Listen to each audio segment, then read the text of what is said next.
Namaste. This is Mahesh Prabhu, and today I'm going to tell you something very interesting about the forgotten art and science of Kootaneeti. Shakti or power is the essence of Rajyam or leadership. There are also those who consider themselves to be either unlucky or undeserving of power as they cannot comprehend the dynamics of attaining or retaining it. Those who consider themselves to be deserving of power are often the same who are unable to handle it. As a result, such people turn up as leaders who are used, misused, and or abused by those around them. They are branded as ashaktas or incompetent by Kautilya or Chanakya. Those who are most deserving of handling power, on the other hand, even without being in the positions of power, are called as Shaktas, those who are deserving of power. Such Shaktas are capable of making changes that define the destiny of everyone and therefore can be easily understood as competent. Before even desiring to have power or Shakti, it is important to be deserving of it. One cannot be Shakta without Jnana or Vijnana, or knowledge and wisdom. For without knowledge and wisdom, how do we differentiate between the truth and falsehood, right and wrong? That which is right today will be right tomorrow. Is that which is right yesterday be right today? Discriminating between right and wrong is impossible without knowledge and wisdom. It is never possible only with the correct data or the right information. Most people confuse data and information with knowledge, like confusing a means with the goal. Data and information are not in themselves knowledge, and knowledge in itself is never wisdom. Unless an individual understands these four key elements and realizes them to the fullest, a person is seldom a Shakta, a person deserving of power. Vedic text on Dharma and Niti speaks emphatically on these topics and lay the foundation for understanding what is good, bad, or mixed, such as is mentioned in the Rajniti Shastras, including Arthashastra.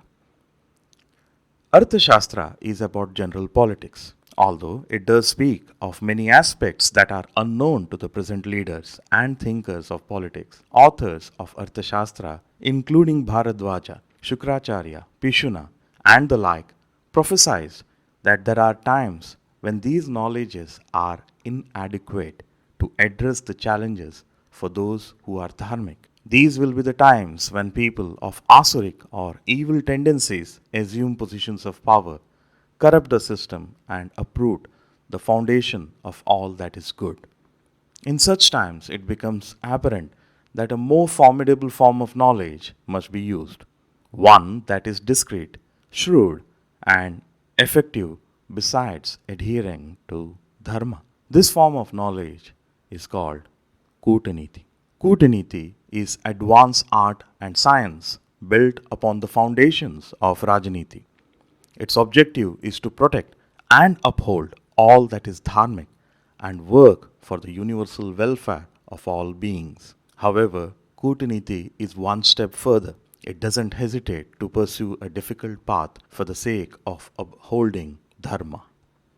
Kootaniti comprises of two words, namely Kuta, meaning covert or discreet, and Niti, that is conduct.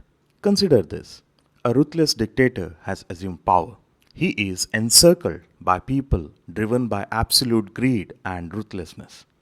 The nation's resources are exploited and misused by these people, while poverty, malnourishment, corruption, and abuse of the powerless is rampant. The masses are left bereft of hope. What is to be done to restore the order of law and justice? Most modern thinkers in diplomacy and politics prove ineffective in this regard. Kootaniti provides a way. For example, one of the ideas in Kootaniti is to infiltrate the seat of power and create a deadly rift between the discrete means among the inner circle.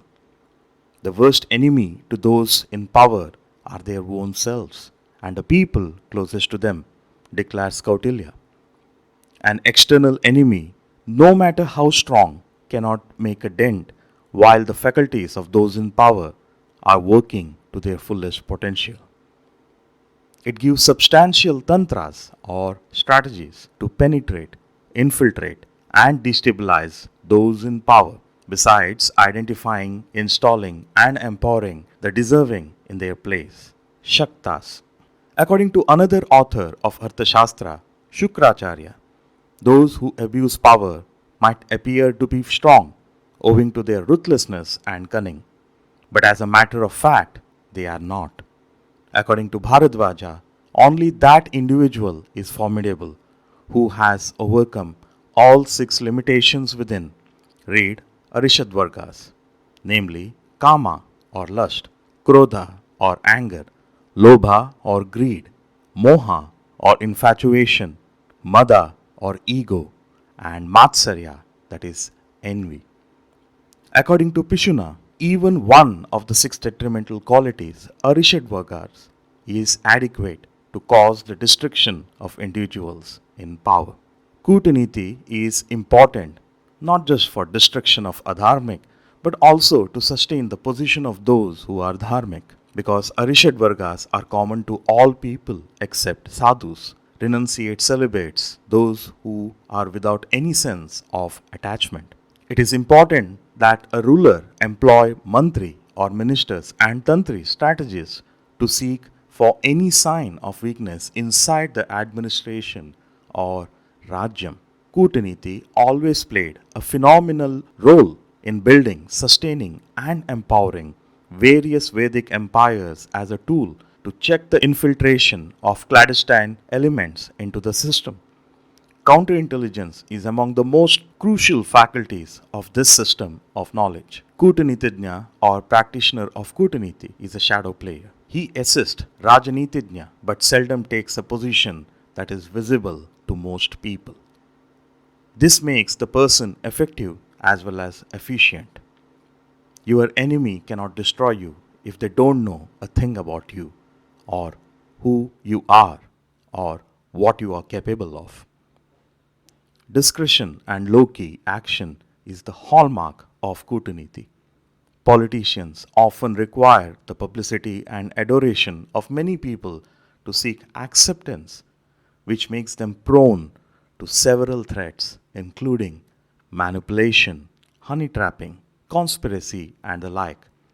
Since anticipating all such problems is overwhelming, Vedic kings sought the services of Kootanitijna to look out for them and protect them from unforeseen threats. For good reasons, a Kootanitijna was never a known person in the cabinet. He would remain invisible to the common eye and at times was also confused as a spy. Kootanitijna is more than a spy.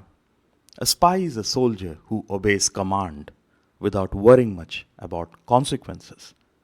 Kootanitijna understands the consequences of decisions, builds upon it, and even manipulates it, but selflessly for greater good.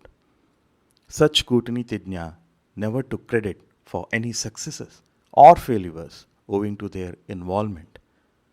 This is called Karma Sannyasa, an essential wisdom taught by Krishna in Bhagavad Gita.